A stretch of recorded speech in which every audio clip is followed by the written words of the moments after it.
Good evening, ladies and gentlemen out there in YouTube land. I am Deleted Scenes, and I'd like to welcome you to the other side of tonight. Already in the chat, Faithful Blue Wrench, the bird woman of YouTube, Connie Cleary.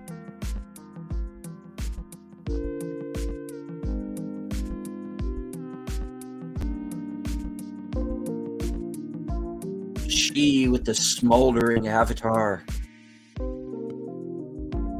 My co-host on live from Sparkwood 21, the host of Thursday Things, Editors Network.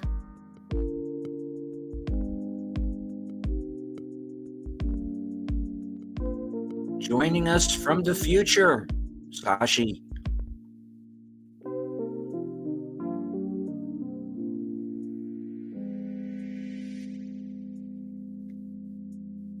Something dark side, last call, whatever. Probably nobody. Darth Plato. Friend of the channel, Matanui.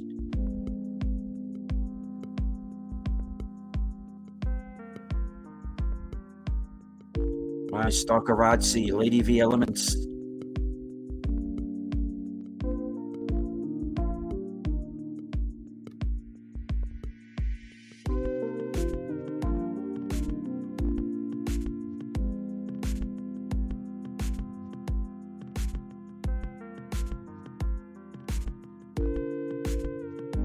Believe it or not, I have guests backstage.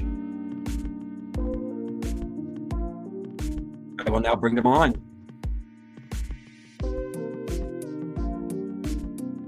He who may murder me before the end of the broadcast, Tripicelli. No, not at all. Just messing with you. You're messing with me. And joining the panel, Connie Cleary. Hello.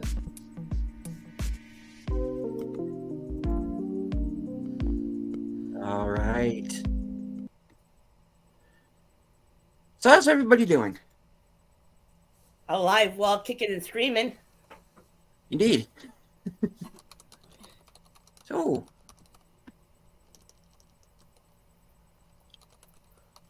How about you guys? yeah. Sad that the weekend's over. Yeah. But luckily for me, I have one more day because I'm off on Monday. So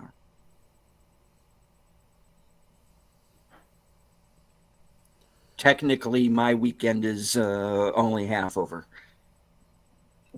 True. Fair enough. Yeah. Yeah. And you got a mystery movie on Monday to look forward to. I do. In fact, one of the things I might do during the show here is kind of peruse Reddit. For those who maybe are not in the know, I'm on the Regal Unlimited plan, which means basically you can get into a movie for more or less free. With the exception of maybe a small surcharge or maybe a couple of bucks extra if it's an IMAX film. But basically, you pay this fee at the beginning of every month and whatnot, and you essentially can get into the movie. And there's a Regal Unlimited thread on Reddit that tries to guess what the mystery movie is going to be at the beginning of every week, and I have actually not yet checked it for this week, so I'm sort of curious to see what they have on. Have you been? Have you had a good track record of guessing? Yes and no. It kind of, if I'm aware of a movie that's going to be out, say, in a few weeks, that's usually a pretty good one to guess. If a movie's going to be on Apple TV, that's usually a good way to go. Although they've kind of broken from that. It used to be that the movies were going to be released like a few weeks later. But they've thrown in movies that are going to be released the same week. Mm. And they've also thrown in a couple of movies that were releases from last year. Oh. That are maybe just reaching wide release now. For example, one of the mystery movies was a movie called One Life with Anthony Hopkins. Mm. And this was a movie that had already been released in the UK and in Europe last year because there was some Oscar buzz around him for the film. But we didn't get it here until March of this year. So it's like that. Movies that have been on the festival circuit, for example, those are possibilities. There was this movie that Sin and I pretty soundly trounced called Origin, that again was a 2023 film, but didn't go wide until this year. So it really is kind of a crapshoot. There was a movie we reviewed called Land of Bad with Russell Crowe and two of the Hemsworths. It's a kind of a military action film. And we hadn't heard of it. We had no idea that movie was coming. So that was a nice surprise. And then I found out that Gary, Pop Culture Minefield, he actually had already reposted the trailer on Twitter like a few days before, and I'm like, okay, I missed that completely. Lady V says there's buffering on her, and if anybody is buffering, you might want to just refresh and then come back. Just understand that if you do, we will talk about you while you are gone. Yeah, Sashi said it was buffering for him earlier. He logged out and came back, and it's okay now. Okay, good. Because I don't want to, kind of like this. I was thinking the same thing.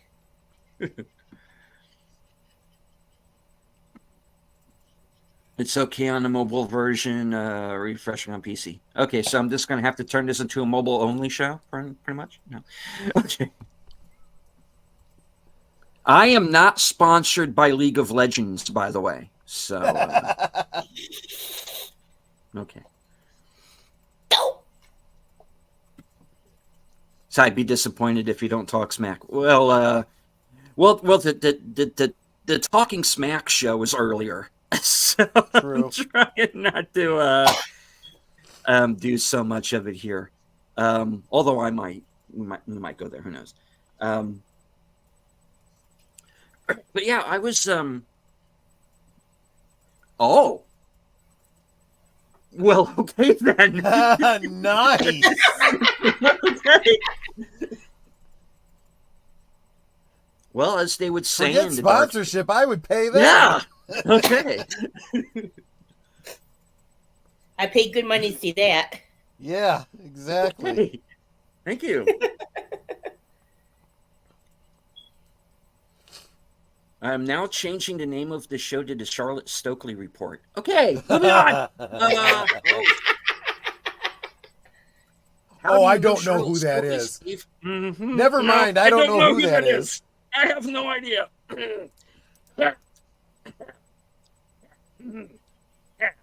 Okay. Are we still on the air?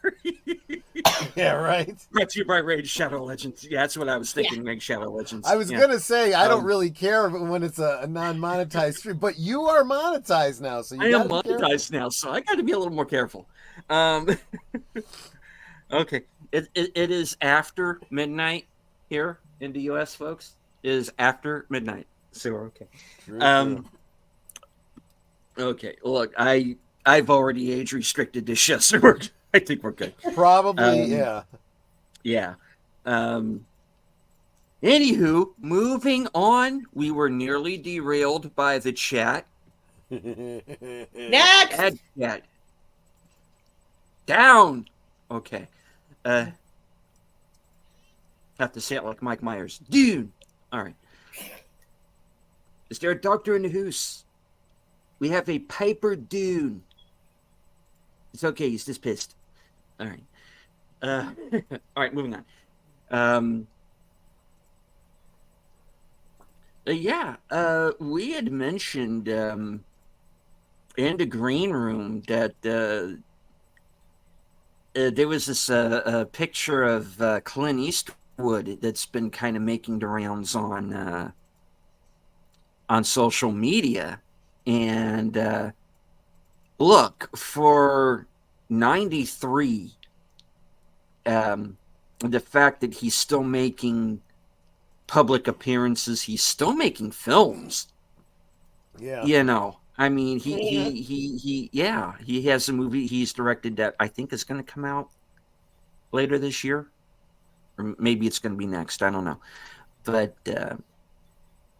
I mean, you know, I think that's nothing to sneeze at. You know, I hope if I make it to 93, I have the energy to be able to direct a movie. You know, there are some people who are saying like, oh, look how frail he looks and all of this. And I'm like, you know, I mean, yeah, he does look like a granddad now, but, you know, he definitely has that look. I keep wanting to say Doc, you know, Back to the Future, Doc. Yeah. Yeah. So, because he kind of looks like him now, but with the hair and all, but, I like, But you know, there have also been some. Go ahead. I didn't think he looked frail. I thought he just looked like he doesn't care anymore. Like, No. He's got this long beard. His hair it didn't look like it was combed. He's wearing gym shoes, jeans that are like a little bit too high on his waist, you know? Mm-hmm. And I'm like, okay, he just has no more F's to give. Like his one character that he does. I think it's Gran Torino. Yeah. Get Think off about my it. lawn.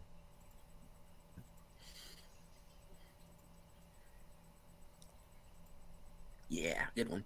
But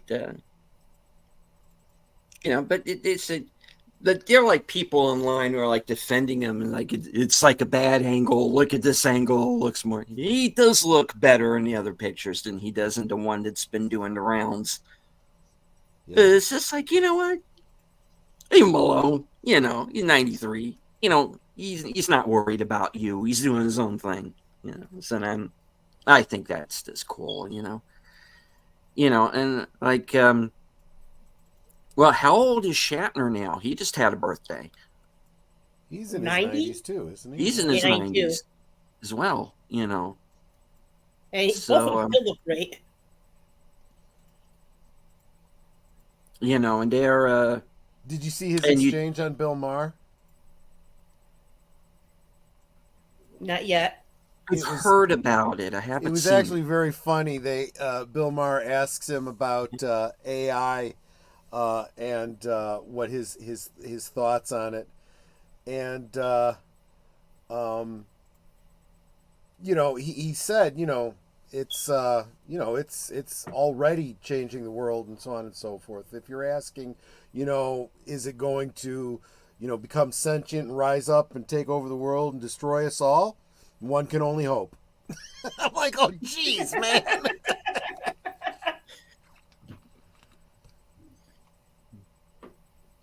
There's another one who just has no more F's to give, really. Yep.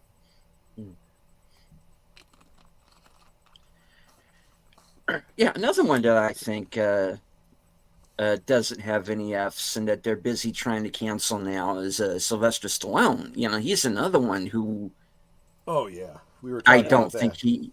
Yeah, I don't. He's another one who I don't really think.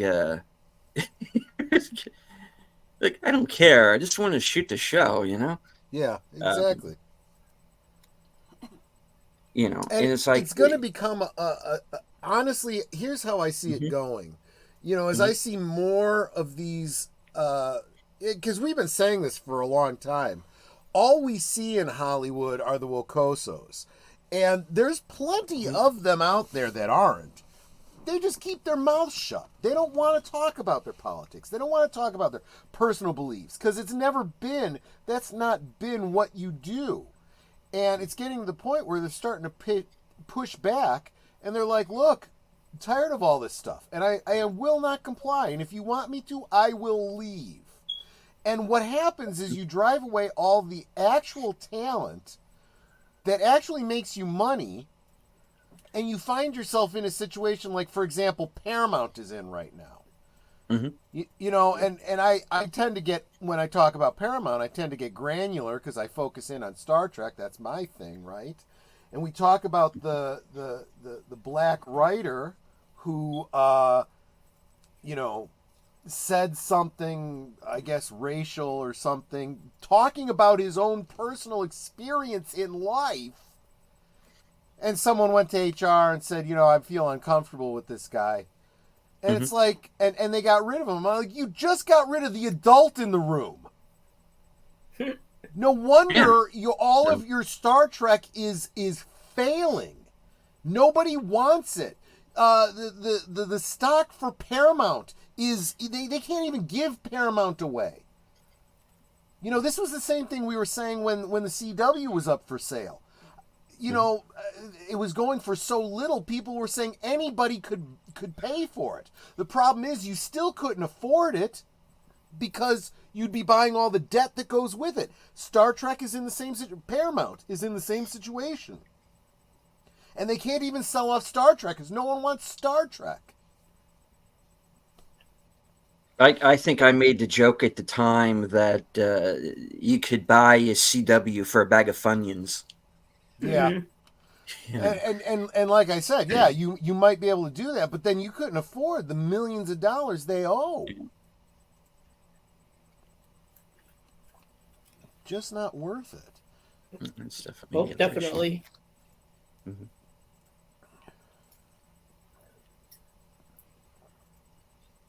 There's so many.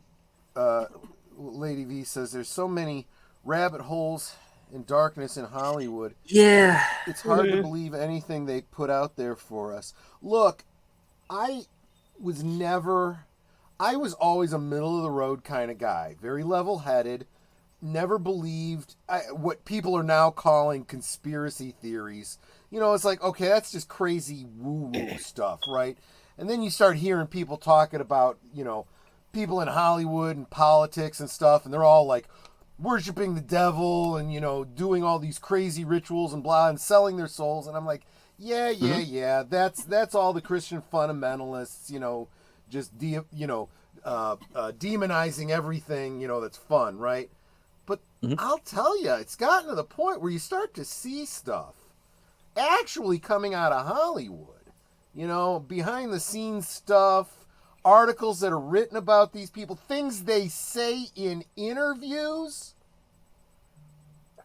There are big name people who have specifically said, "Yeah, I sold my soul for this."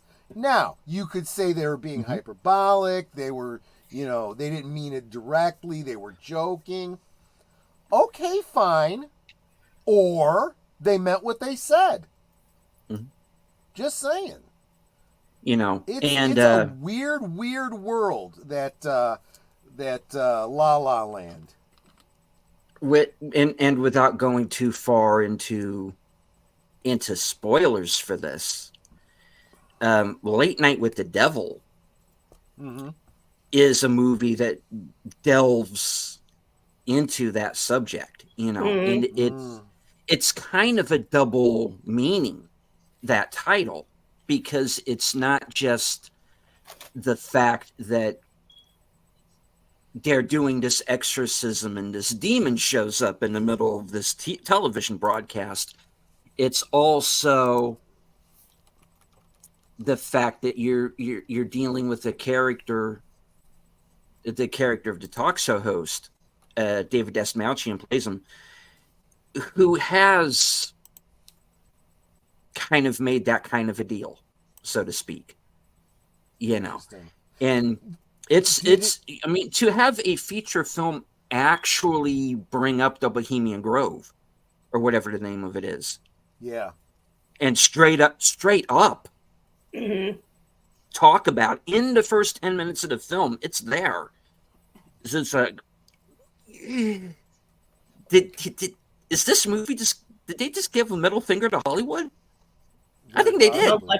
Yeah. You know, And I'll tell you what, when a movie does well, it's really Mhm. hard to come at it and try to bury it. You know what I mean? Did you, because you've seen the movie, you did a review on it. Did you feel like it might have been maybe inspired by that Tales from the Dark Side episode, the Devil's Advocate, the one starring Jerry Stiller? Do you know the one I mean? I don't know if I ever saw that one. I'm aware of what happens in it, though. Was it inspired? Possibly. Okay. Okay, well, now I'm Could all be. the more intrigued and wanting to check it out. Mm-hmm. And hello to Joe's Atmosphere. We're going to talk about whatever kind of comes up in conversation, which is sort of the norm for this show. But yeah, when it comes to, I always feel like I'm kind of getting my Art Bell on a little bit when I'm talking about these sorts of subjects. Me too. You know, and what did the alien say to you this time, Mr. Strieber? Oh shit, he's gone. Okay, he's been abducted again. Snap! I'm running out of guests. All right, no, but yeah, I mean, like I went off on Alan Ritson on my show tonight, but you know, there are a lot of things that he said that I disagree with, but there are also some things that he has said that he's kind of right on. So it's that weird line, you know, and that's what really bugs me, is that, you know, was two things. Number one was, can I truly recommend a movie if it's a one and done for me? You know, and I had that experience with a film I saw last week called The Long Game, where it's like, I'm really glad that it was that this story is being told, because I might not otherwise have known about it. At the same time, I don't really feel any need to see the movie again. So it's like, it's that weird line of, I want to recommend it, and at the same time, I don't. So how do I reconcile the two? You know, Yeah. and I'm also getting to a point now where I used to be able to divorce actor from character, but now that's beginning to become a difficulty for me. And my real fear in essentially being an entertainment and pop culture channel where reviewing film is very much part of it. How do I keep myself from becoming like Armand White and just seeing everything as being woke? You know, and going at, and I made the case in point of his review of uh, Macbeth from a couple of years ago. It had Denzel Washington as Macbeth, Mm-hmm. and he saw that as woke casting, and I'm like, well, if that's woke casting, then white men have played Othello, True. and Othello is a Moor. Othello is written into the story as this is a black character. I do feel that it is more difficult Mhm. to. This is where we start to look at the medium again, right? Because the theater, it absolutely is. The theater is you look beyond the casting of the person, right? You could watch the dream cast of Les Miserables, and have an Asian Eponine, and you can have a British Jean Valjean. You could have a German Javert, right?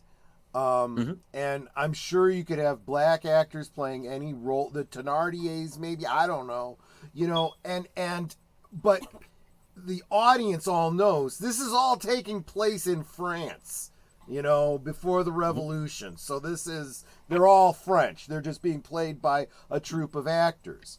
It's especially true when you're talking historically speaking, when you're talking Shakespeare, right? It was a specific troupe of actors, and they would just change up roles. You'd have men playing women. It was whatever was needed for that thing.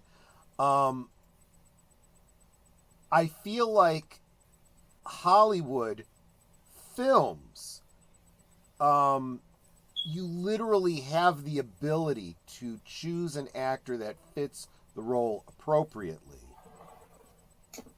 But I give more concession to something that's adapting a stage play. If you're going to adapt a stage play, I feel you should still have that degree of latitude, right? But by and large, and I would say another example of that is the film version of Hairspray with what's his name, John Travolta playing the mother. I mean,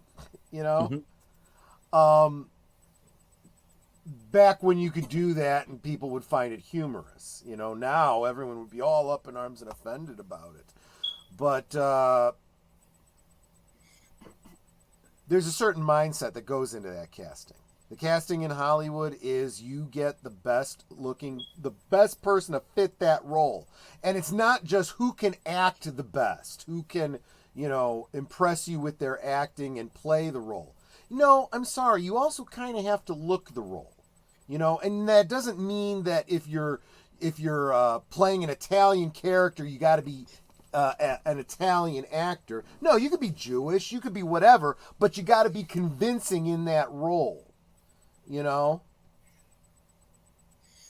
And yeah, you know what? Let's go there. As long as we brought up Othello, if you're going to play Othello and you're going to cast a white actor in that role, guess what? They're going to have to wear blackface. That's part of the role. Yeah. Maybe it's if that makes you uncomfortable, maybe you shouldn't cast a white actor in that role.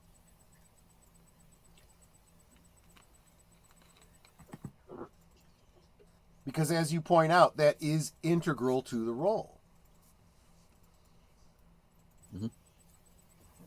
I was just thinking, can you imagine the story of Othello if it was just a white guy playing the role as a white guy? It would be a very confusing story. Yeah.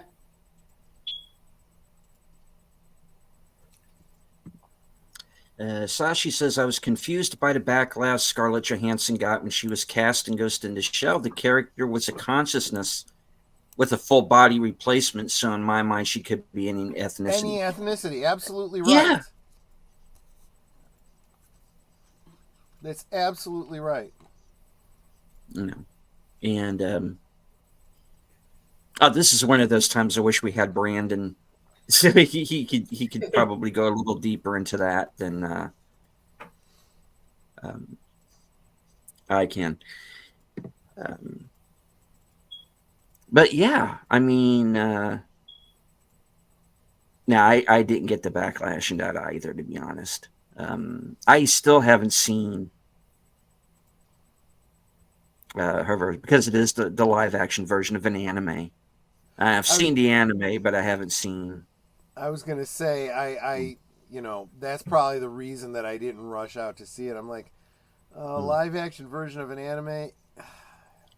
Maybe I should just check out the anime. You know. yeah, Mm-hmm. yeah, that's where my mind goes.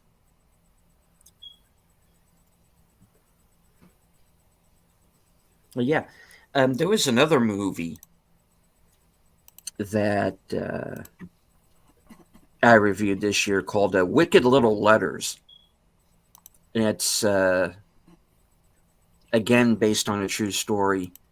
Um, Takes place in the 20s in England, and it's this libel case, where this woman gets accused of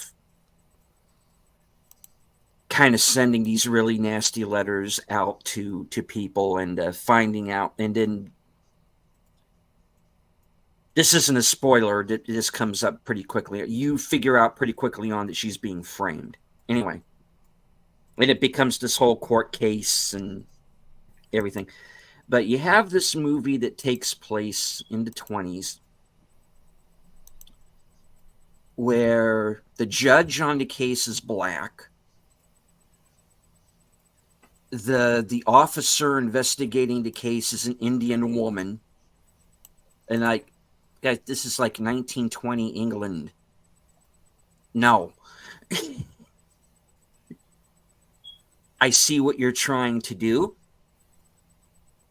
but no, you know, it's kind of like the people who are getting upset because there are no black people in Shogun.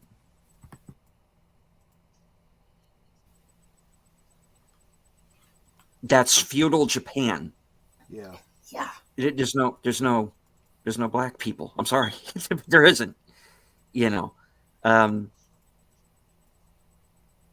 like there was. I don't know if it was Vikings or if it was a spinoff of Vikings, but you're in Norway and you have a black female earl, or jarls as they call them. Again, no. And it's not racism if you leave these people out. You're just being historically accurate. Mm-hmm. But they seem to be so busy, checking off boxes, or on the other side of that, trying not to upset this audience that A, they don't have, and B, seem to not be able to please no matter what they do. So it's like, where do you go? Sashi says, my dad was watching The Last Kingdom. They had a black priest before the formation of England. Yeah. No. Again, not likely. And Deleted, I'm gonna drop. I hope you don't mind. I'm dropping a link to the Metatron's video about where are the black people in Shogun. He basically, you know how he is. He goes into the history, and he's like, I'm not going to automatically dismiss this out of hand because there are places and abilities for them to have had background people that would have been black, but not insignificant. And he goes through all the ways there could have been and were black people, African black people in Shogun Japan, especially given the storyline, sailors washing up on a beach. One of them absolutely could have been black if they had felt the need to go for that kind of inclusion. It would have been historically plausible. But it really, and then he, of course, analyzes the article he's looking at where it's brought up, and he's like, but clearly this is someone who is trying to warp history for a modern agenda. And it's absolutely ridiculous. Again, I've said this too. Just as you said, you can cast Othello with a white actor that would have to wear brown face, or blackface or whatever. You can cast, a female character as a male or whatever. But there comes a point where fictional characters and whatnot is one thing, but real people from history, they should be portrayed as close to how they looked, how they behaved, what their motivations were, with historical accuracy as possible, because otherwise you could very, very reasonably be slandering that person.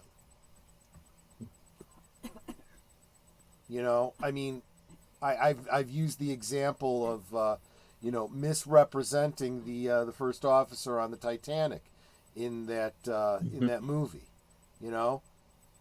depicting him as doing something really, really heinous, and it's like, that was a real human being, and there's not even an accusation that he did what was portrayed in that movie. That man has descendants and family that live today. Mm-hmm. And we have a responsibility to history in how we portray it, and this idea that because we want to show diversity, we're going to alter history to create artificial diversity in the past. Not only are you doing a disservice to history, you're doing a disservice to the representation you claim to want, because it's necessary to know that there was a time when you were very underrepresented. The people you want represented today were not represented historically. They didn't live in that region of the world, and if they did, they were very few. They were probably slaves. They certainly didn't own property. Unless you want us to ignore that and we'll just assume you were always equal and you have no victimhood now today because of that. Can't have it both ways.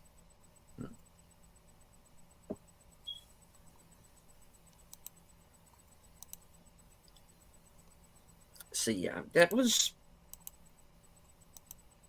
the main crux of my show tonight. Was I don't want to become one of these channels that just has a knee-jerk reaction to everything. Because now we have people who are automatically deeming a movie woke just because there's like a female lead.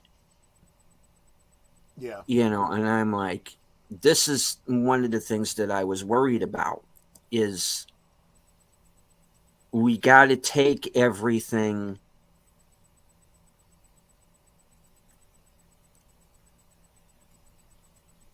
on its own merit. We can't just jump to a conclusion that something is going to be, and I don't want to keep using the word woke, but I'm just going to say it to make things easier. You can call it neo-Marxist if you want. That, because you can call it modern regressivism. And I have at times.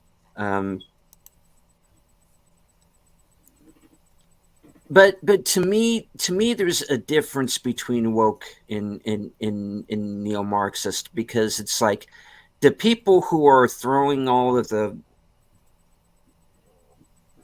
woke content into this aren't smart enough to know what a neo-Marxist is. The neo-Marxism is, to me, far more insidious, Mm-hmm. you know. And like Sashi says, jumping to conclusions could be an Olympic sport these days. Yeah. And, both sides do it. I don't want the woke stuff. I don't want the neo-Marxist stuff. At the same time,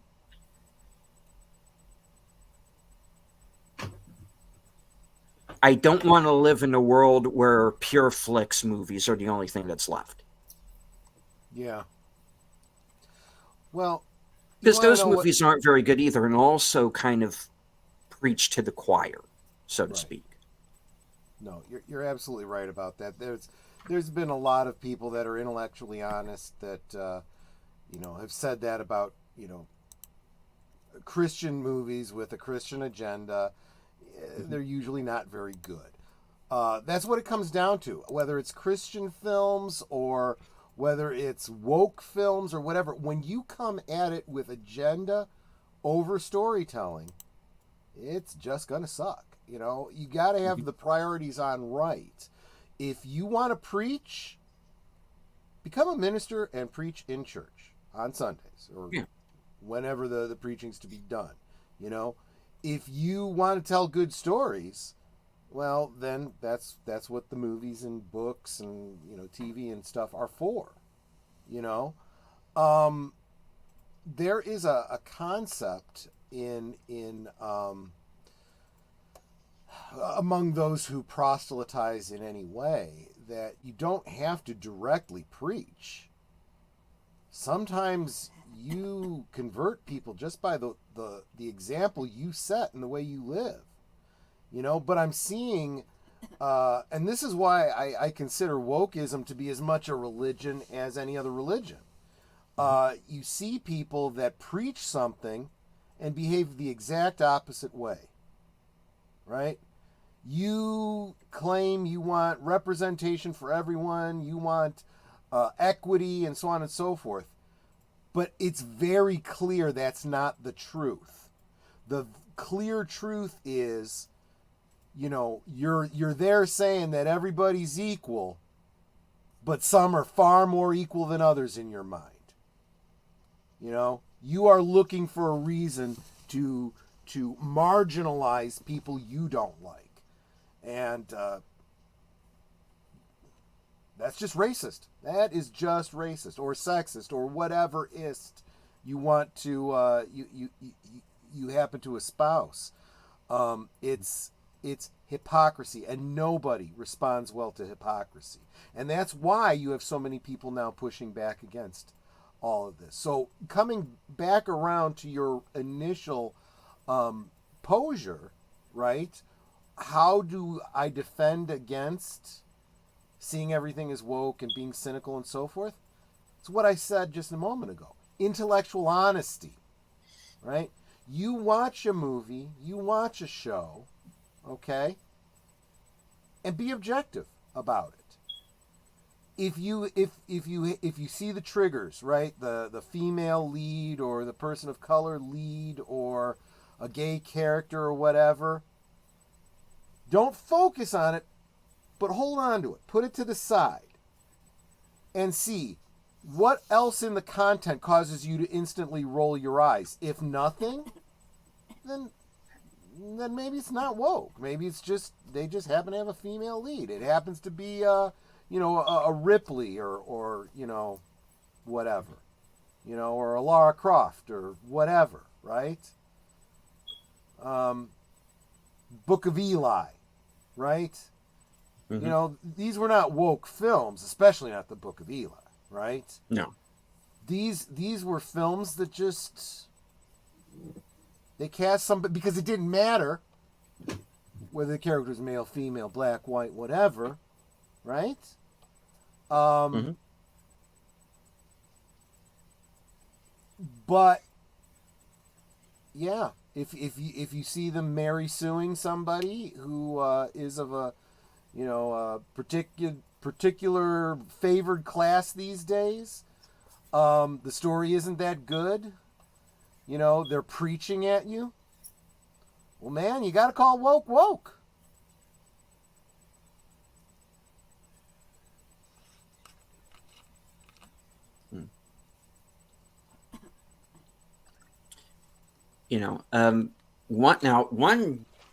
new program I see some people calling woke is Fallout. Now, I've only seen the first episode because Jedi Bill and I are going to do a show where we're going to watch it week to week.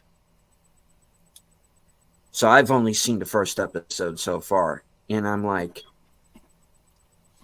there's a female lead in that, and I'm like, she's certainly not a Mary Sue in any way, because she kind of gets her butt kicked through a lot of the first episode. Her dad even has to come and save her at one point. Who's played by Kyle MacLachlan, by the way. He has kind of a he has a Muad'Dib moment, let's say, and has to kick a little butt. And so it's not like, she's not depicted as being smarter than anyone else. Kind of, on the contrary,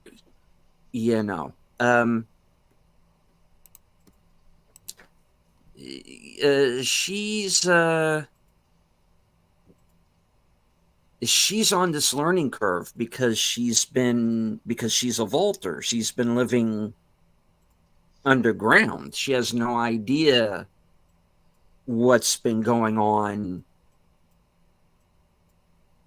in the world, because she's lived this essentially sheltered existence. So seeing where her character goes for the remaining episodes is going to be interesting. And hello to Shirality.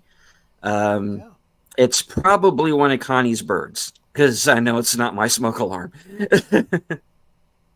Even though I changed the battery and it still does it. Joe's Atmosphere says, I don't see the woke thing in Fallout. No, I didn't see anything woke in it either. Darth Plato says he liked it. I'd prefer if Lucy is more central than splitting the time between Max and the Ghoul. Yeah, because it is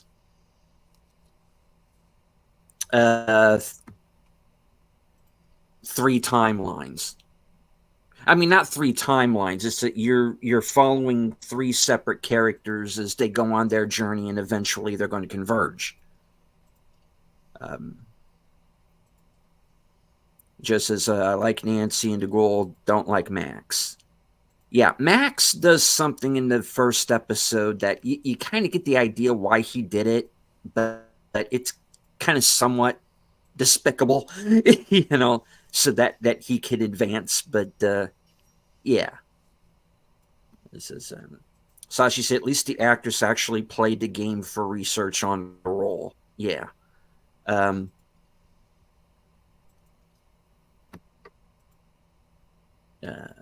Mananui says, I don't have Prime. The only thing on it I'm interested in is Invincible. I've yet to see Invincible. I need to sit down and watch that, because I've heard some good things. Based on it's also an adaptation. It's based on a Robert Kirkman comic. Says, if anyone played Fallout Vegas here, Mr. House was in the Vault-Tec meeting the last episode. Oh, okay. I don't know anything about the games, and so that's one thing we want to do on the shows: have people in the if not on the panel, then at least in the chat, is maybe a little bit more up to date with the lore of the games than we are. From what I'm understanding, it's pretty close. But, we'll see. Don't want to spoil for anyone who hasn't seen the whole season yet. Yeah. They did put the entire season out at once, so you can binge watch it. It's 8 episodes. But yeah, we're going week to week. So there have been a number of videos about it, and I've kind of stayed away from it because I don't want to get any spoilers. But anything has to do with the lore of the games, I'd like to hear about it because I'm curious to see how close the show is getting. Sashi says, which was the problem with the Halo show? Master Chief could be anybody because he didn't take off his helmet. Yeah, that's the thing that the Carl Urban Judge Dredd got right. Yeah. Because he never takes off the helmet, And I'm not really the authority on Halo either, but I saw the first episode of that. And I went, this can't be it. I'm not even, like I said, I'm not really familiar with the lore of Halo. And I'm like, even then I was like, this is clearly not right. Let me throw this out at you. Can you imagine a day in the not very far future where you have a main character in a series? I'll use, for example, The Mandalorian, right? Mm-hmm. Where you have a character who only wears a helmet or mask, never see his face or her face. You don't know, right? Mm-hmm. The voice actor is AI. So even though it may sound male or female or whatever, it's not a real person. It's an artificial voice, right? And all the physical body actors are various stunt doubles. And they could have different people playing the character all the time. Now you have a situation where your lead actor is not a name, under contract, that you got to deal with their BS. And in theory, you have complete representation. Everyone can see themselves in that character and believe that it's a male, a female, transgendered, black, white, other.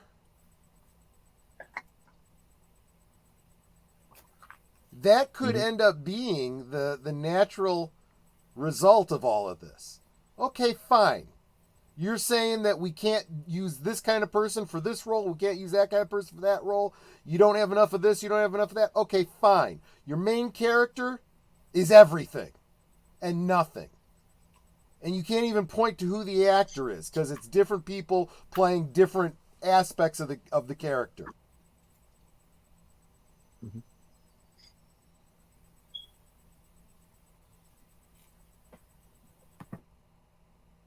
I think Master Chief is. I actually don't know because I never played the games. Was it Halo? One of them, the main character you never see, and then eventually the big reveal was it turned out to be a chick.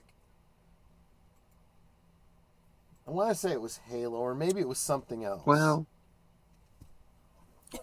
Well, I know in Mass Effect. Oh, was it Mass Effect? You could play the character as any gender. It was up to you. Because you are allowed to create the character within the game. Matt Inouye brings up Metroid, and Metroid. Oh, maybe that's what I was thinking. It is a female character, yeah. And Sorry, that's and what Sashi's agreeing Metroid. Yeah. You could. They could just as easily, and this goes back to another video. I don't know if anybody knows Possum Reviews. but I started following him after he did a video on Doom Annihilation, which it is very famous for not really following the game very much. There's references to certain things, but it's almost like a Doom movie in name only, really. And now in Doom, the lead character is male. It's pretty clear, and again, you don't see his face. He never takes off the helmet, but it's pretty clear that this is a male character. But they had, you know, the lead character in Doom Annihilation be a woman, which kind of really didn't matter to the story either way, but that's what they did. And he brought up in his video that, hey, the character in Metroid is a woman. If you wanted to do a Doom type story with a female lead, why not just do a Metroid movie? No one would object to that. Exactly. And it's like, no, hey, you there have been video games with female lead characters. If you want to do a movie with a female lead, just make one of those. No one's ever objected. There's two problems with that, though. Why make the change? There's two problems with that. One, that means that these lazy writers that only care about their agenda would actually have to take the time to find this information out because they don't know any of this stuff, right? And two, that wouldn't give them the opportunity to say, I did this, I made this inclusive for women, because they don't want to deal with the fact, they want to ignore the fact that, you know what, things have been pretty egalitarian and equal and inclusive for a very long time. You're fighting all the same battles all over again, people. Because you want to feel special. I'm surprised we don't have fourth wave feminists out there saying, votes for women. Yeah, I'm kind of surprised by that myself, to be honest. Same here. Right? Yeah.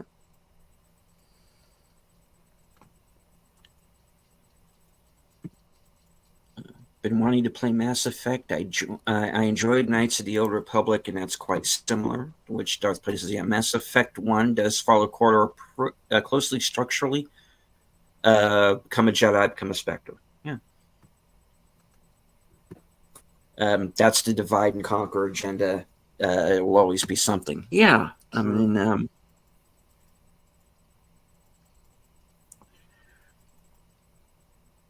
and that's and why that, I call it neo-Marxism. That's the book. That's the page right out of the Marxist playbook. Mm-hmm. Mm-hmm.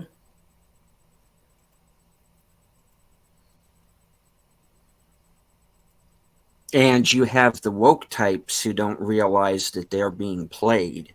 Yeah, because they're the useful idiots. They're the useful idiots. Yeah.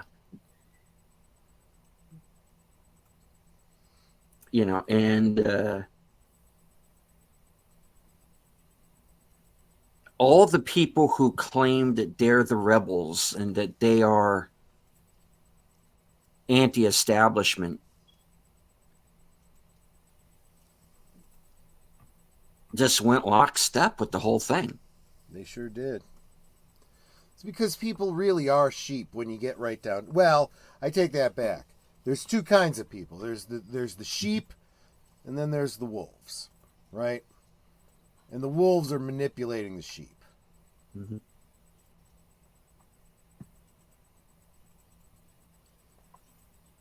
And if you're not sure which one you are, probably a sheep. I'm a horseman. No, wait. Wrong movie. I identify as a unicorn. I'm 1/23rd ostrich. Yeah, there you go. I say that gives me time to walk away while they're trying to decide if they're offended. Right.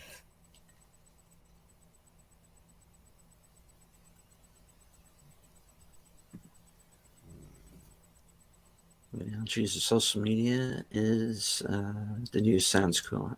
Okay. And hello to the Padawannabe. Have them, but haven't played them yet. Both Mirror's Edge and Perfect Dark were both pretty popular from my memory. Both had female playable characters. I'm surprised these never got adapted. I think Perfect Dark came close once, but I remember hearing somebody mentioning that Perfect Dark was being looked at as possibly being a film, but haven't heard anything more about it.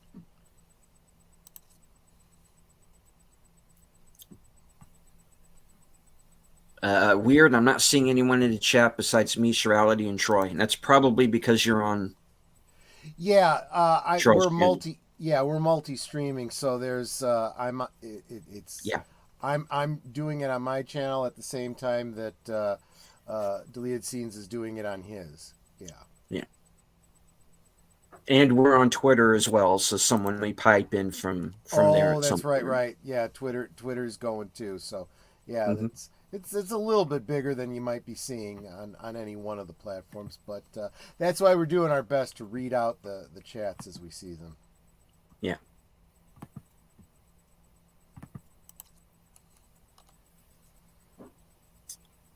All right. So let's see what else was this week.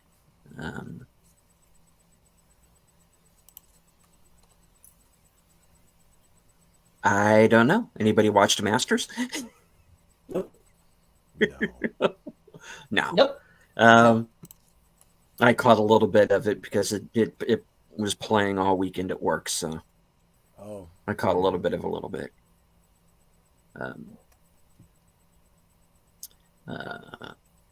My Klingon Empire main on Star Trek Online is an Orion female. Orion females have extra mental stats in the game.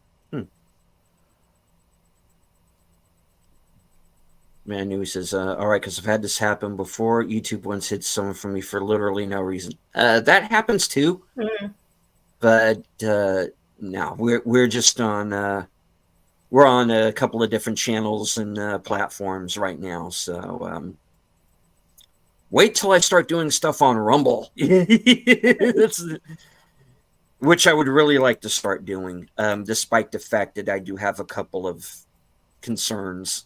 But Yeah, when you get ready to do that, if you need some help, I'm not an expert just yet, but I might be able to help you through some of the pitfalls I had to deal with when it came to Rumble and setting up parallel streams on Rumble.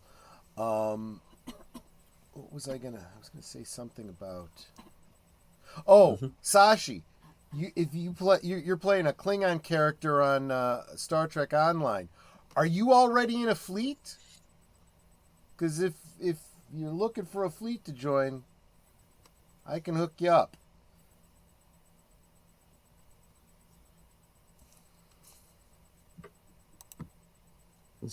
The theaters were attacked in virtually the same way modern cinema is. Yeah.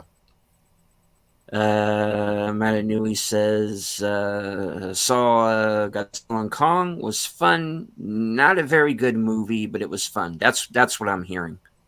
Yeah, it looks like it's it's. I'm gonna get around to seeing all of these modern Godzilla films. You know, the branching ones, the ones that aren't necessarily connected to each other. I'm probably gonna end up checking them all out. Any thoughts on Civil War? I think we're in the middle of one right now. Oh, you mean the movie? Never mind. Oh, No, the movies. now on Temple. No. Any thoughts on Civil War? Haven't seen it. And I originally was not planning to be honest.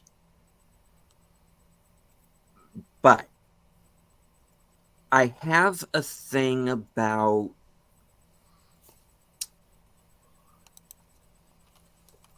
movies where there's such a division between people who liked it and then not.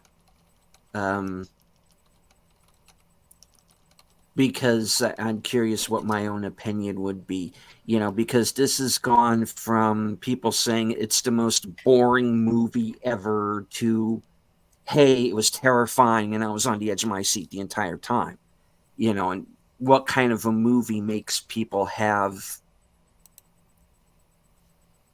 both reactions. I know some of the mainstream critics don't like it because it doesn't go far enough for them. And this is what I was talking about earlier tonight.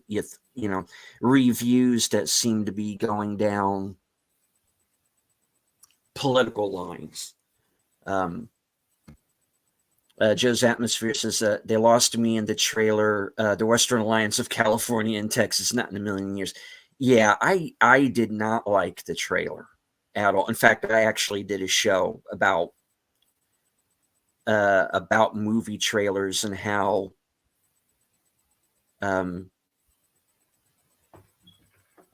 they don't fully represent the movie.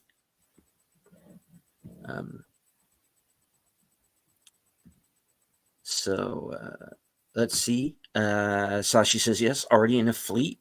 Been playing for 10 years. And Troy's been at about that long too. And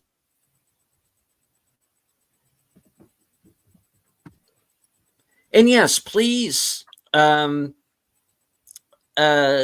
speak out in the comments. Say hello on Twitter. And all that good stuff. If you're new to the channel, please feel free to subscribe. Hit the bell icon for notifications. Subscribe to Troy. Subscribe to Connie's channel, and everybody here in the chat as well.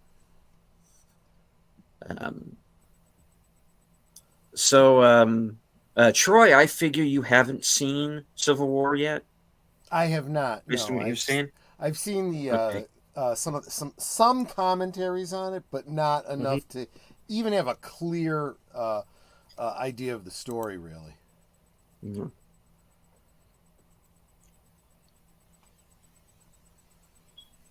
And I've seen a couple of videos now that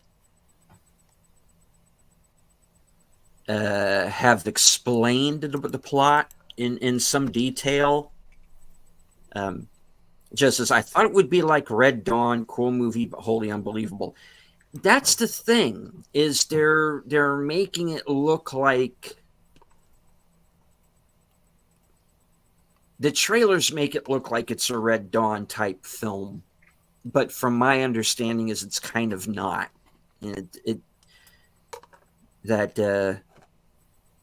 It professes to be this action film, but that there's not really a whole lot of action in it.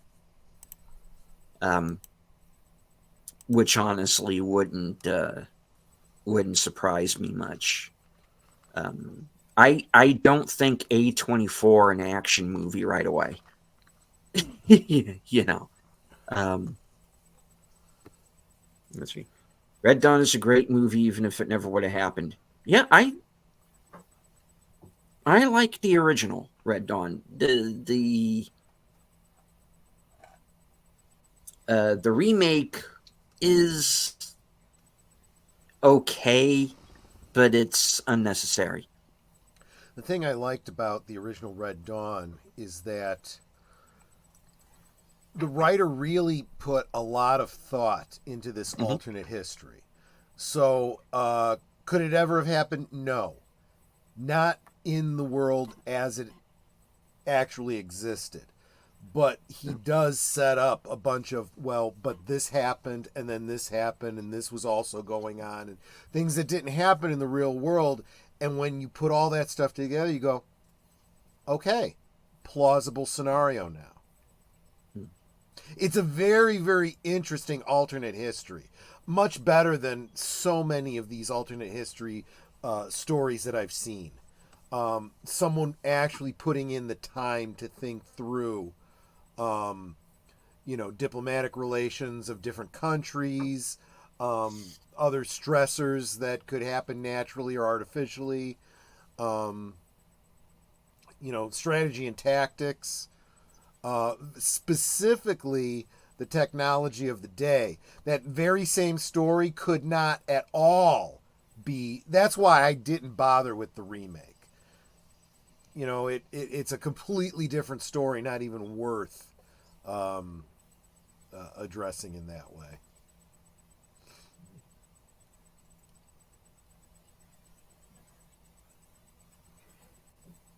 Well, you had John Milius as well, so Yeah. he that was a man who knew what he was Right. of which he spoke. Yeah. True. All right. So, Connie, have you have you seen Civil War yet? Not yet. I'm probably going to wait till it comes on one of the streaming platforms to see it. Mhm. Did anyone see the First Omen yet? See the Which one? First Omen. No. Oh, the first prequel. Omen. No, not yet. Decent. No. Yeah, that's what I've heard. It's a good watch, but for a decent movie. I'm not doing any spoilers or anything like that. Especially if some people have never seen any of the Omens yet.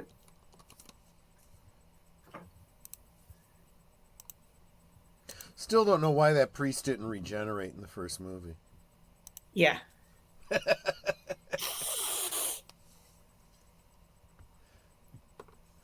Actually, I know they didn't do stuff like that back in the day, but it would have been so cool if a later character, maybe another priest, had been played by John Pertwee.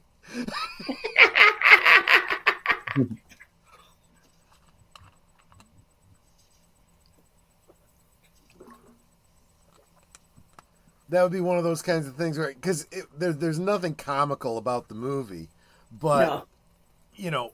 Doctor Who fans would have watched that and say, "Hey, what a coincidence!" And then think about it later, going, "I wonder if they did that intentionally." If that happened, I'll be laughing my ass off. Right? Yeah.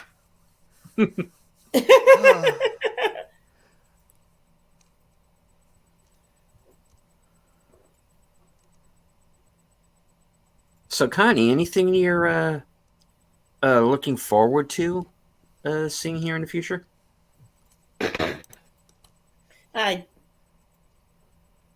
never really thought about it. I'm looking forward for when John Wick comes out, and hopefully they'll do something else for Evil Dead.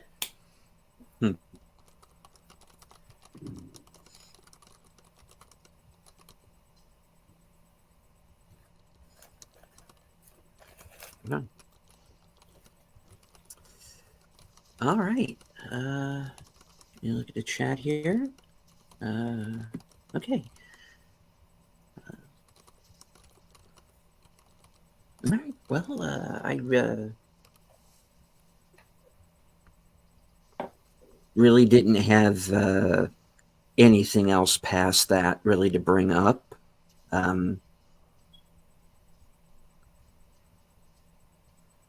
So, guys, you're here.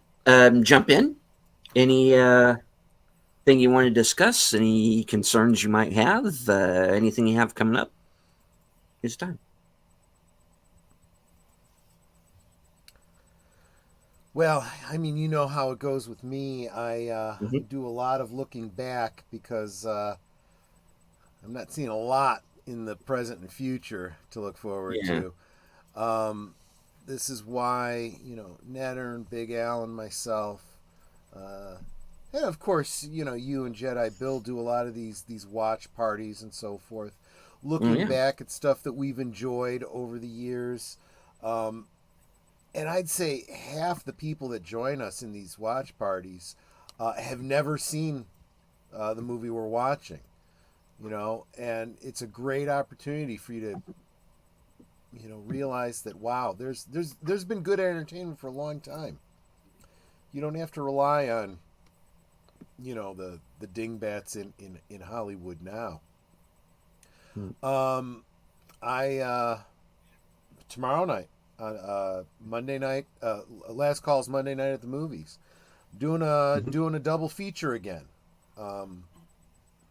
It's going to be the 1979 Blake Edwards film 10 with Dudley Moore and Bo Derek. And the second feature is another Bo Derek from a few years later, which was directly inspired by 10, and that was the movie Bolero, which, as a dramatic film goes, is not quite as good, but visually stunning, let's say. Yeah. It's a way to put it. So that's what I'll be doing tomorrow night. That's what I'll be watching, and hopefully some of you guys can join us too. If you've never seen those movies, yeah, it's worth seeing. It's definitely worth seeing. Yeah, I'll try to jump in at some point. Joe's Atmosphere says, I want to see The Fall Guy. I didn't at first, but man, every time I underestimate Ryan Gosling, I miss something good. Yeah. Yeah, he tends to be in good movies, or if the movie's not as good, he'll be the best thing in them. I've noticed. True. I have noticed that it seems that Ryan Gosling is the thing that a lot of people focus on about Barbie. I've been seeing a lot of guys that clearly don't give a flying F about Barbie wearing Knuff, shirts and hoodies and stuff. Darth Plato says prefer old Fall Guy. Yeah. Yeah, I'm with you on that one. Heather Thomas was Instant Puberty. Yeah. Yes, I had a poster of her behind my door in my bedroom growing up. Yep. So she says, I still have fond memories of the Lee Majors Fall Guy. Yeah. Yeah, usually the originals are usually the best. Oh, for sure. Yeah. Lady V says, did you already talk about the upcoming movie reviews you're planning? Partially that. And I want to try and see Arcadian. Nicolas Cage's movie. It's got kind of a Quiet Place vibe to it, so I'm curious to see that. So that's definitely one on my list. Joe's Atmosphere says, just did my first watch party a few weeks ago. Showed the guys the original miniseries of V. Yeah. I'm telling you, that series really, really holds up. And I wish, for all the crap licenses that Super 7 keeps getting, why don't they do V? Those are the figures we all wanted in 5POA. They even show them in that miniseries, They just never made it to, the market. Oh, yeah, Jane Badler, right? Darth Plato? No doubt. Yeah.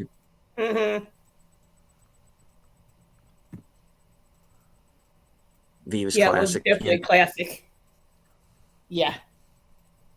And when they rebooted it up a few years ago, I tried to watch it, but no, the original. It's always will be the classic to me. Mm-hmm. Bo Derek is always visually stunning. Yes. Indeed. And Lady V, thanks so much. That's very encouraging, what you said about the watch parties. You can do anything. Love Drive. Yeah, I'm a big fan of Drive as well. And also the book. So, and there's a sequel book, so they could always adapt that. You know, there's I'm sorry. I keep going back to you bring it up, and I can't get past it.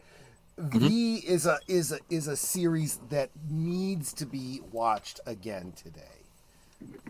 It was that whole element that they were canceling Gina Carano for. You see it very clearly in V, and it's an obvious analog, right? The visitors come, they've got their secret plot, so they have to get rid of all the scientists, vilify them, and silence them. And Abraham Bernstein, who is a survivor of the Holocaust, he sees it happening, and he's trying to tell his son, that the Maxwells, the father's a scientist, and Abraham is keeping them out in the garage, and I can't believe you brought them here. They have nowhere to go. Their house is being watched. Well, so is ours. In fact, his son is a what do you go, the visitor youth. Brown shirt, right? Mhm. Abraham says no, they have to stay. And he says, no, if you won't tell them to leave, I will. No, you won't. We had to put you in a suitcase. In a suitcase. You were 8 months old. That's how we smuggled you out. I know this story. He says, no, you don't. Your mother, Avashalom, your mother didn't have a heart attack in the boxcar. She made it with me to the camp. I can still see her standing naked in the freezing cold. Her beautiful black hair was gone. They'd shaved her head. I can still see her waving to me as they marched her off with the others to the showers with no water. Perhaps if somebody had given us a place to hide. Don't you see, Stanley? They have to stay, or else we have learned nothing. I remember those lines from 1983 that had such an impact on me. And I'm thankful for stories like that keep that history alive, right? So I'm one of those people that sees history repeating itself. And for the past 5-6 years, I've very much seen it happening again. And I especially saw it when they were silencing Gina Carano for pointing it out.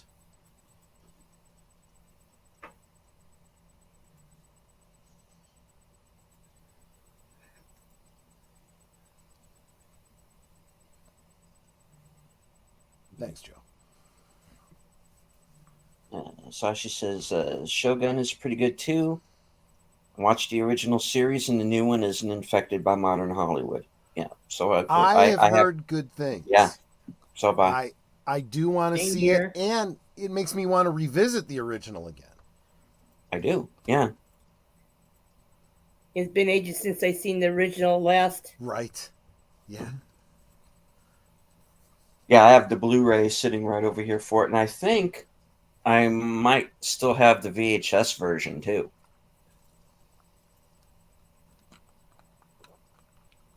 I gave it to my dad years ago. He was a big Cool. fan of Shogun. I watched that with him back in the day, which was good because I had because not only did you have the benefit of the Orson Welles narration, which was kind of filling in the blanks. I also had my dad there, and my dad had served in Okinawa when he was in the military, so he was,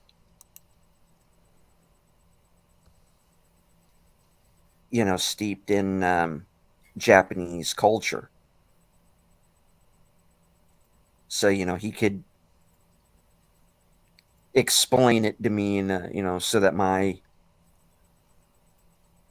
whatever it was 7-year-old self could understand.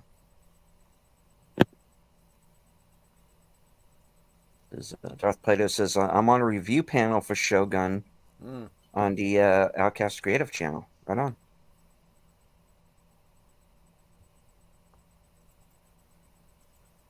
Shogun was written by servicemen who's a POW in a Japanese camp. Yeah.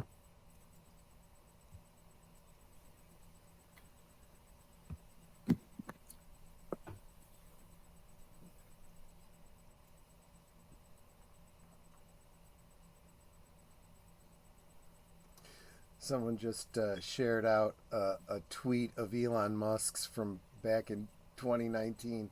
Said, thinking about adding giant stainless steel dragon wings to Starship.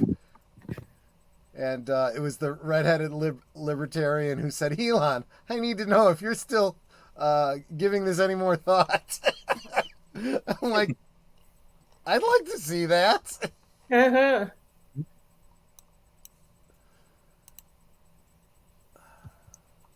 Yeah, works for me.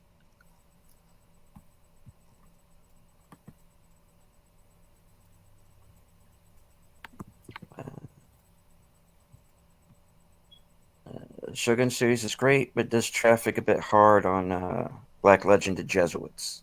Yeah. They're not necessarily shown in the best of light in the original for sure. Can't go wrong with dragon wings. No. You deny that. Yeah.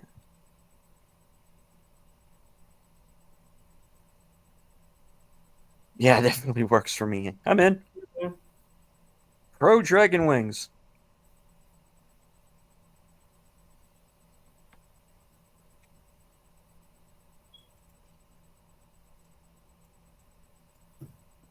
Catchphrase copyright deleted scenes 2024.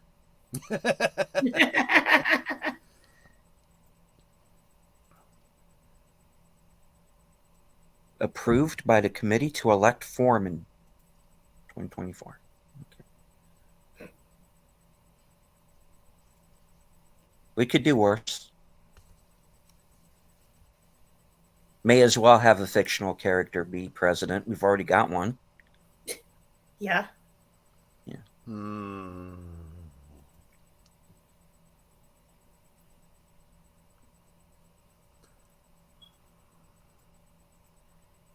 Oh no! Teleran behind the scenes to bomb Israel. Great. Or at least allow them access to the money to do it. Yeah. Mm-hmm. Oy vey.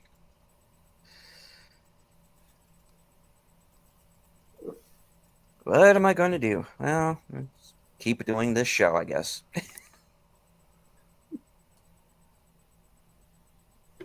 Try and focus on the good things. Yep. Like putting dragon wings on a spaceship. Because why not? That'd be interesting to see. I think one of the things I like most about Elon Musk is if I had that kind of money, I'd do some of the stuff he does. Mhm. He seems like someone who enjoys his wealth.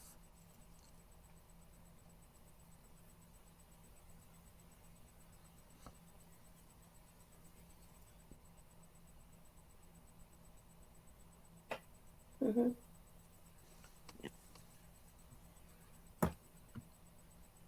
Even if it fails, it would still look so cool. Yeah. Right? Right.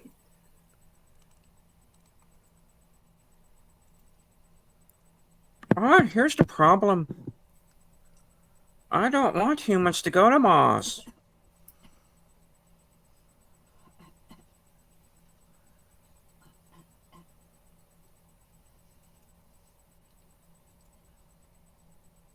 I've already fought that crazy rabbit. That's my Marvin the Martian, guys. I'm sorry. Go ahead. It's like Lady V says she likes Elon. I have nothing against Elon. I don't know the guy. I got to admit that for a long time I had a great deal of suspicion about him, but I have yet to see anything that I really don't like about him. Same here.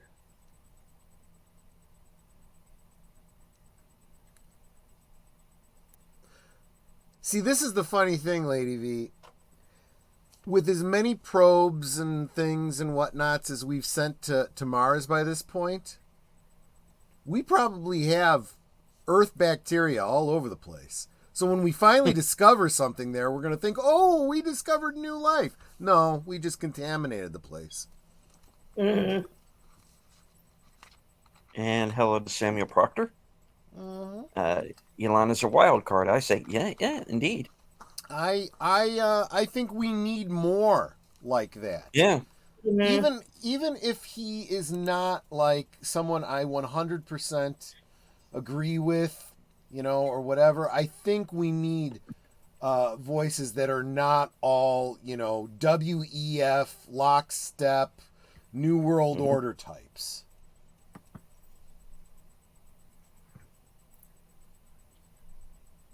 Yeah, apparently, not to go off on too much of a rant here, but apparently Klaus Schwab is ailing.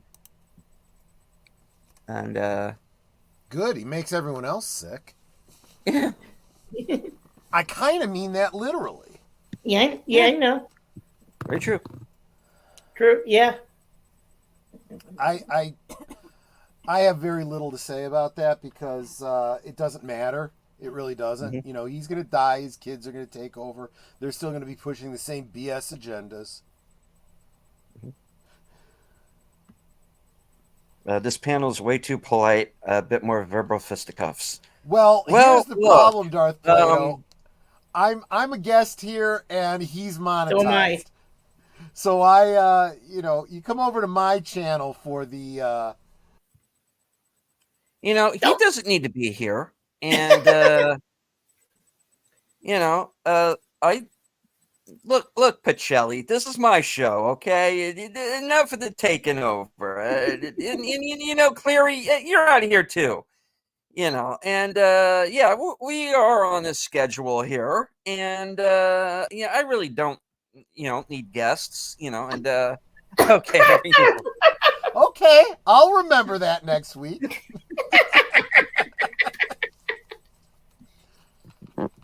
Just remember Friday who's Night always Last here Call, for you. aka the death and destruction of deleted scenes. Okay. I was literally saying I want to, not get you demonetized. Same here. You come over to my channel for the 4-letter words and the spicy topics, like tomorrow night, spicy movies. Mm-hmm.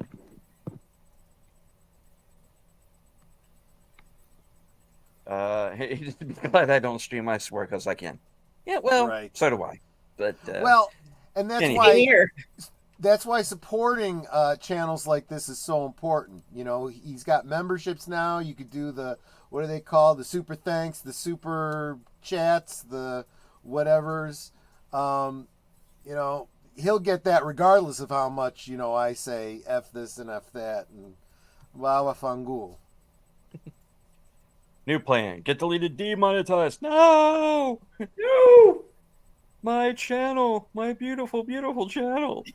He's going to go from deleted scenes to demonetized streams. Yeah. You might as well change your name now. Yeah.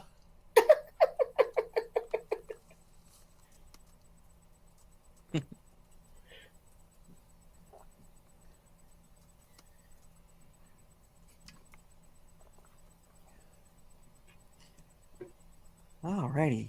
All right. Well, let's start wrapping the show up because there's this little thing I know we all have to do tonight eventually, entitled sleep. Sashi says, speaking of swearing, the guy on Shogun swears exceptionally well. Okay. I guess, well, it is cable. I guess they swear in this version. Huh? Like I said, haven't seen it.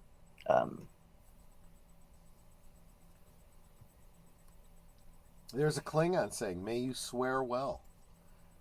And every year at the big meeting of the Klingon Language Institute, they have a competition, a swearing competition. You hurl insults at each other, and people vote who does the best. Yeah, I've heard that, Samuel. That tablets are a little finicky when it comes to YouTube and StreamYard for some reason.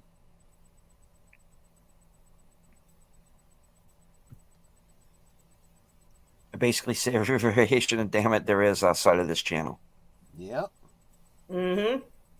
Rudy, damn it! Where'd you get your Rudy, damn it, foot off of me? Okay. Damn it, That's an old Bob. bit. Damn it! Mm-hmm. I finally understand saying swearing like an English sailor because of that show. Yeah. Right? Swearing competition will come down to an Irish guy and a Sicilian guy. Oh, yeah.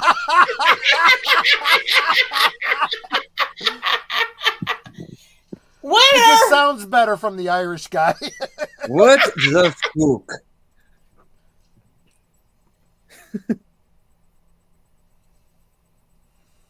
I'm fucking pissed, you knob. Fucking reason. I'm not Marmok, you know.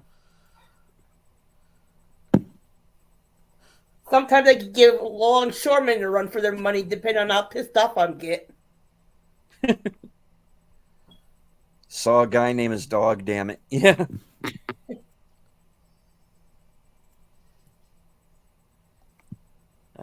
It's not a YouTube thing. The whole thing shut down as if it ran out of battery, even though it's plugged in at 100%. Oh my god. That means there's a power unit problem, Yeah. and because it's a tablet, it's not like a computer where you can just fix that one element. Yeah. Sit down, damn it. Janet. Are we allowed to talk about past jokes by the pudding guy? Or are we not ever Well, supposed to talk about him again? I just did, so 'Cause, we're still on the air. Oh, the damn it Jesus Christ thing? Yeah. All right. Damn it, will you get in here? Dad, I'm not damn it, I'm Jesus Dad, Christ. Jesus Christ. I don't remember anything after that. That Bill Cosby himself, that whole shtick was so funny. I don't know how many times I watched it, and every single time I laughed as hard as the first time. So hard that I was crying and my sides hurt. And in all fairness, he never swore once in that whole routine. You're right, he never did. No. One. He even talked about, someone, was it his mother or his father? I don't remember. And you foul filth and I'll follow your foul filth. Just hearing him say it that way was funny, you know? The only time he swears in that whole thing was when he did the bit about drugs, and it's like the guy's smoking weed next to him or something, and he's like, "What is this all about? The drugs and the smoking weed and everything?" Well, it intensifies your personality. Yeah, what if you're an asshole? Oh, right, You know? right. Yeah. Exactly. Yeah, I do remember Yeah. that. You're right. But that was the only time in that whole thing. Yeah. Samuel, I would encourage you to make sure you save often. That's the only option there. I have lost hours of work from Photoshop closing up on me. Or not closing up, but the system freezing. And I have no choice but to shut down and reboot. That is torturous.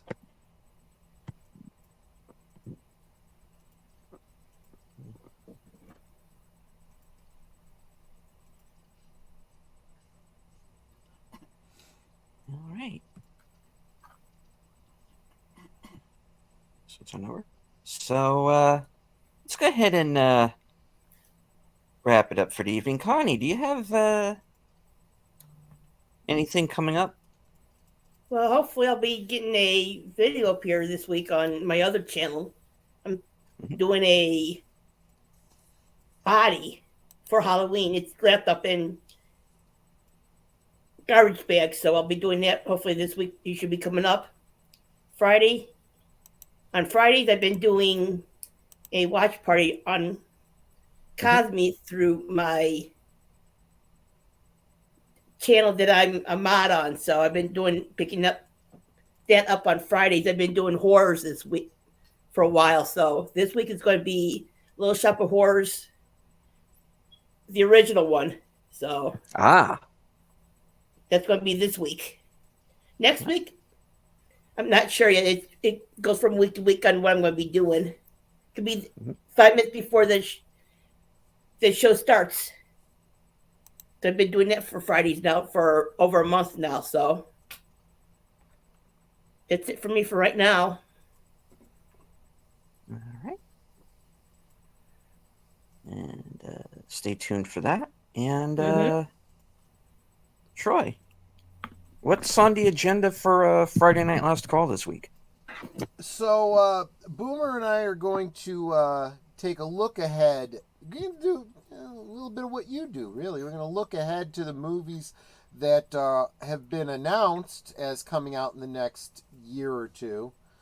Talk about them, say what we're looking forward to, what we're very reticent about, what we will absolutely not be caring about and absolutely not be seeing. And that is, of course, assuming any of these movies actually get made and are released within the time frame that they're, speculated to do so. We've done a lot of looking back. We're going to do a little bit of looking ahead this week. So that's Last Call this Friday on my channel, 9 Central, 10 Eastern. Well, I know one thing we've been wanting to talk about for a while was doing a deep dive into Skinamarink. I think we should plan to do that in conjunction with a watch party of it. Because I haven't actually seen it yet. Oh. Okay. I've seen the short that, kind of birthed it, but I haven't seen the full movie. Yeah. Very creepy stuff. Well, very creepy stuff. It is. But my personal theory of what is going on in the short and what's happening in the film are different. Really? Okay. Yeah. Because I think there are certain things that are more spelled out in the short. Because there is a plot point that is in the short that is not in the film. Oh. I'll put it that way. And which is why my opinion on my theory on what is happening in both changes. Or you know what, like... you can also just kind of take it on face value too, if you choose to do so. But I think there's a lot more going on, especially in the film, than meets the eye. So I'm curious to see what you think of it. Yeah. When you finally see it. But yeah, we got to get together on that.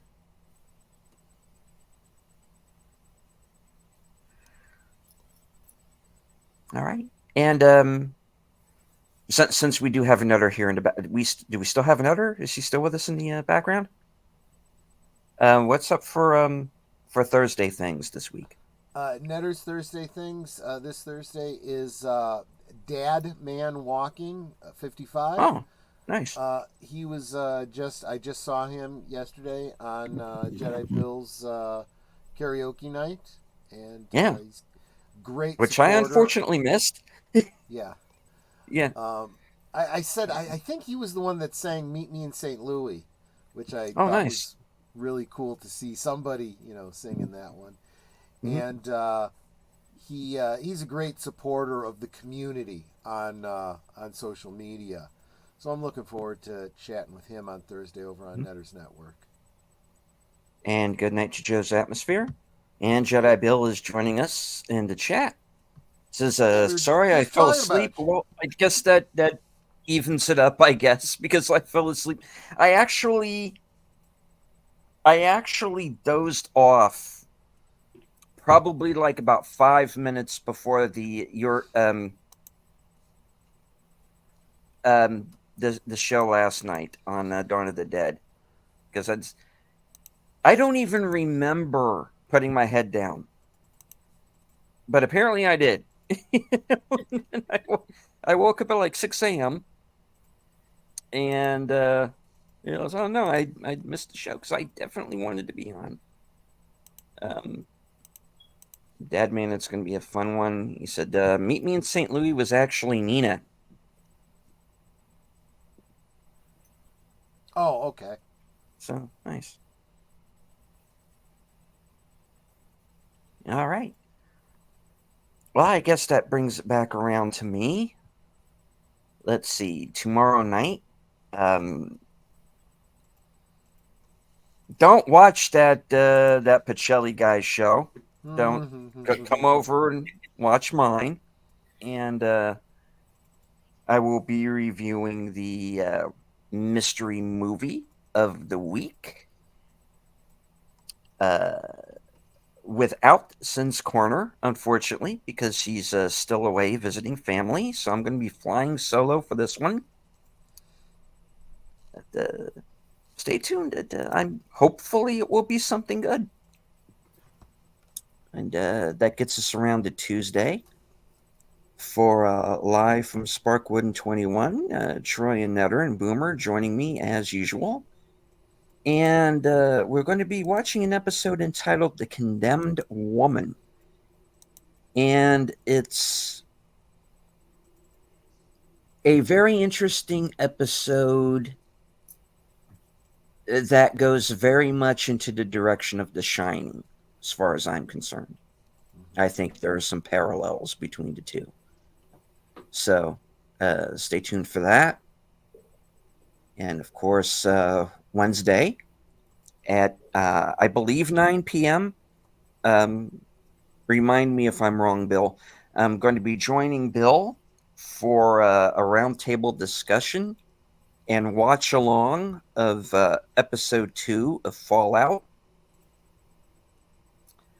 That gets us on over to Thursday. Action Theater, 4:30 p.m. All of these times are Eastern. We'll be joining Bill for a rewatch of The Equalizer with Denzel Washington. And, of course, later on that night, Thursday Things. And right after that will be the weekend update, where I'm going to let everybody know what I'm going to be doing for the week after that.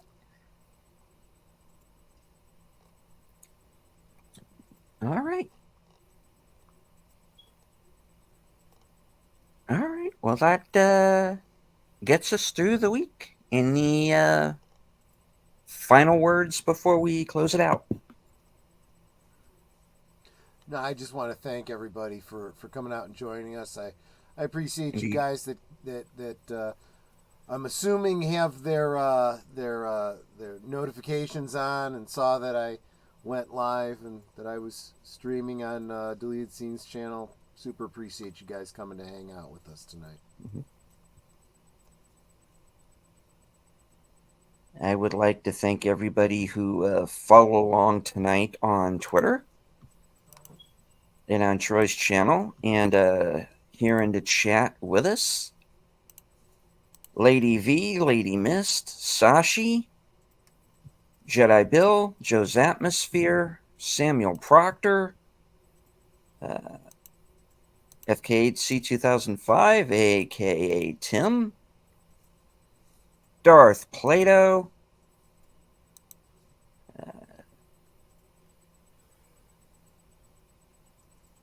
Sashi Matanui, and Padawannabe, and I think that was everybody. If I missed you, I do apologize. All right.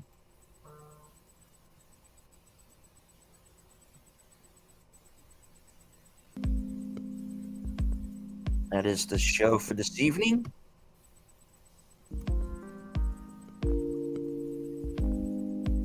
I hope that you all enjoyed it.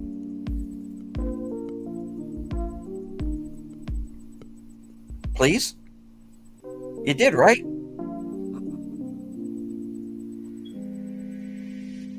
I am here pleading to you right now to please like my show. It's a good show, isn't it?